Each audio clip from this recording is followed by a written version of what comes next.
ndị be anyị ekene m unu.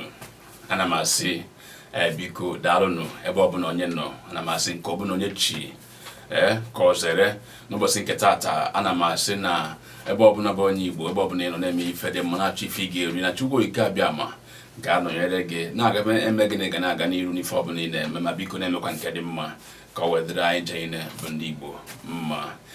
Akụkọ nke ị ga-ntata bụ akụkọ esi Anambra steeti, ebe aka na-achị Anambra steeti Willie Obianọ na-ekwupụta ka o si wee dị ya maka agbara afọ 66 na nke ga-adị na mkpụrụ ụbọchị 8 n'ọnwa 8 nke afọ a bụ 2020.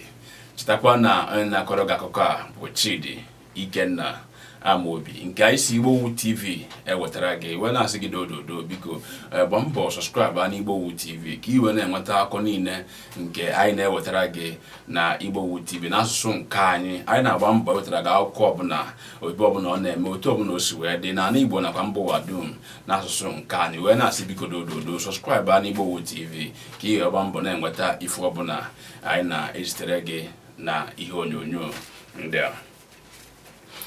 Aka na-achị Anambra steeti Chief Willie Obianọ Agbokwuedike Global esina n'aka onye Commissioner for Information and Enlightenment Mr. C. Don Adịnọba wee na-ekwu ka ọ dị ya n'obi maka na ncheta ọmụmụ nke ọ ga-eme na mkpụrụ ụbọchị 8 nke ọnwa nke 8 n'afọ a bụ 2020. Ọ ga n'iru wee na-ekwu na Gọvanọ Willie Obianọ na-ekwu n'ezie na ọ gbara afọ 66 wee na-enye Chineke ekele maka ihe nke dị otu a. O wee na-asị na onye ọbụla sonyere ya bụ gọvanọ na ndị be ya na ezinụlọ ya n'obodo ya n'ekpere dị ka ọ gbara afọ 6. Gọvanọ Willie Obianọ wee na-ekwu n'ezie na afọ nke a na ọ gaghị eme mmemme ọbụla gbasara ya bụ ịgba afọ nke ọ na-agba ụbọchị Satọde bụ Ọgọst 8, 2020 ka ọ na-ekwu na ọ nweghị mmemme ọbụla ga-eso ya, na mmemme ga-eso ya bụ na ọ ga-ekpe ekpere ya na ezinụlọ ya ga-anọ kpee ekpere ma kene Chineke maka ife ọma nke o mere ya na ezinụlọ ya kemgbe afọ gara aga.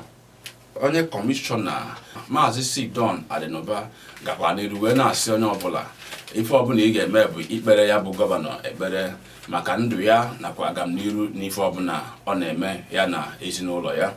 O wee na-ekwu na dịka ọrịa nke dakporo mba ụwa dum coronavirus si wee kpamkpamkpa n'obodo niile na mba ụwa dum, na kịta abụrụ oge a ga-eji nwebe mmemme dị iche maọbụ mmemme inwe aṅụrị ncheta ọmụmụ maọbụ ihe dị otu a.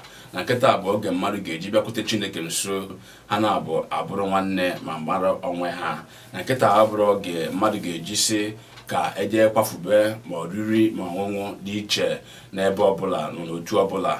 Na kịta bụ mmadụ ga-eji wee kịta bụ oge mmadụ ga-eji wee ma Chineke kere ya. Dịka ọ na-ekwu na ya bụ ọrịa ewepụgo ndụ ndị mmadụ n'ụdị pụrụ iche na mba ụwa dum, nke Anambra na ndị Anambra na mba ụwa dum ketakwara oke n'ime ya. Onye kọmishọna Maazị C. Don Adịnọba wee gaa n'iru wee na-asị dododo onye ọbụla nke chọrọ ikele gọvanọ Willie Obianọ maka na ọ gbara afọ 66 ijekwa ụgwọ na ndị onyonyo maọbụ n'akwụkwọ ma na ụlọ ọrụ redio wee kele gọvanọ Willie Obianọ maka na ọ gbara afọ 66. Onye ọbụla na-eche otu a ubiko unu eme na kama na ihe unu ga-eme bụ werenụ ya bụ ego unu ga-eji wee mee ihe dị otu a wetara ka e wee fụ ndị ụwa na-atụ n'ọnụ, ndị na-enwere onye na-enye ha, ndị nọ na nsogbu dị iche iche na steeti a. Ya ka ọ na-ekwu ego a unu ga-eji wee ga tụfuo wee mee ihe dị otu a, biko dododo unu emena ya, wetanụ ya bụ ego ka anyị wee fụ ndị alụ na-adịrọ n'isi na-adịrọ mma ọfụma, ma ndị nwere nsogbu ọbụla n'isi maọbụ na-arụ n'ụdị dị iche iche. Ọ nwekwara n'iru wee na-ekwu na ọ nwekwara ụlọ dị otu a nke dị na Nteje na Oyi Local Government ebe nwere ndị isi na-achọrọ mma ọfụma. O wee kwuo ka mara na ndị isi na-adịrọ mma ọfụma bụ ndị kwesịrị ka enye ha ịfụnanya na mbịakọrịta n'ụdị pụrụ iche. o mekwa ka mara na ha bụ ndị ekwesịrị inye ego ma bịakwa ha nso mee ka ha sonye n'ihe a na-eme n'obodo nakwa ụwa dum.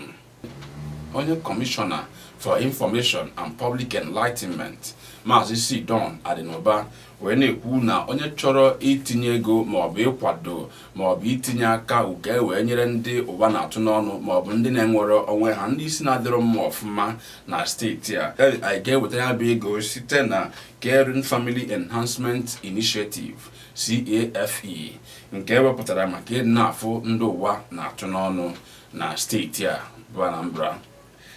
Ozi a bụ nke si na aka Maazị Sidon Adịnụba, onye Commissioner for Information and Public Enlightenment. Chetakwa na akụkọ nke anyị wetara gị bụ akụkọ si na Igbowood TV, ebe anyị na-ewetara gị akụkọ na-eme na mba ụwa dum. N'ebe ọbụla ọ na-eme, otu ọbụla o si eme, anyị na-ewetara gị ya ebe ọbụla na asụsụ nke anyị bụ Igbo. Chetakwa na anyị kọrọ gị akụkọ tata bụ Chidi Ikenna Amobi. Were asị gị dodo nwanne m, subscribe na Igbowood TV, subscribe ka ị na-enweta ife ọbụla anyị na-ekwu, ebe ọbụla anyị na-ekwu, otu ọbụla anyị si ekwe ka iwe na-enweta ihe na-eme na mba ụwa dum, maka na nke nwa bụ nke anyị, nke nwa bụ nke mụ na gị, ọ bụ nke anyị ncha niile. Biko dodo subscribe ka ị na-enweta ya bụ ihe. Ndewo ma daalụ nne. Chebiri anyị elekere 7 nke ụtụtụ echi maka akụkọ ọzọ nke anyị ga-ewetara gị. Daalụ ma daalụ jụụ. Ndewo.